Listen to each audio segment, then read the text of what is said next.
Queen gunned down tonight. The man police say pulled the trigger tearfully defends himself, saying he didn't do it.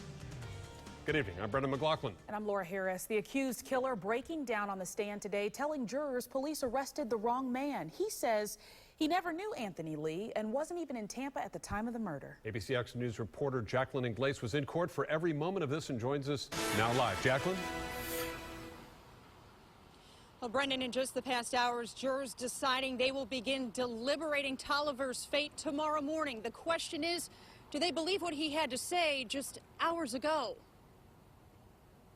I know that somebody's life has been taken, but I am not that person that did this. Turning 26 years old just yesterday, DeAndre Tolliver's hoping jurors give him a belated birthday gift, a not guilty verdict. I didn't commit this crime that they said that I did.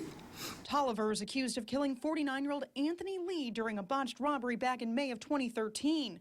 Lee suffering 5 gunshot wounds, at least 1 to the head, dying on the kitchen floor of this Genesee Street home. And I see the gunshot wound in his head, and I see him balled up in the fetal position.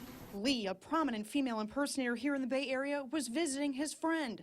Tiffany McKinney telling jurors she hid in the bathroom, making a whispered call to 911 as her friend was gunned down. Anthony Lee happened to be at the wrong place at the wrong time. Prosecutors calling 2 men to the stand who claim they drove Tolliver from Lakeland to Tampa in exchange for $200, dropping him at the house thinking he was picking up some personal items from an ex-girlfriend, unaware he had a gun and was planning to commit a crime. I see him running back to the car. He just jumped in the car and was like pointing a gun at me. Fearing for his life, Curtis McGuire says obeying Tolliver's commands is all he could do, recalling Tolliver screaming at him. Get me home, go. Defense attorneys say there are no eyewitnesses to the murder nor any physical evidence linking Tolliver to the crime. Mr. Tolliver is not guilty of this murder. It was just last week that Tolliver rejected a 25-year sentence as part of a plea deal. Now, if the jury finds him guilty, he could face life in prison. We're expecting jurors back here tomorrow morning at 8:30. Live in downtown Tampa, Jacqueline Ingles, ABC Action News.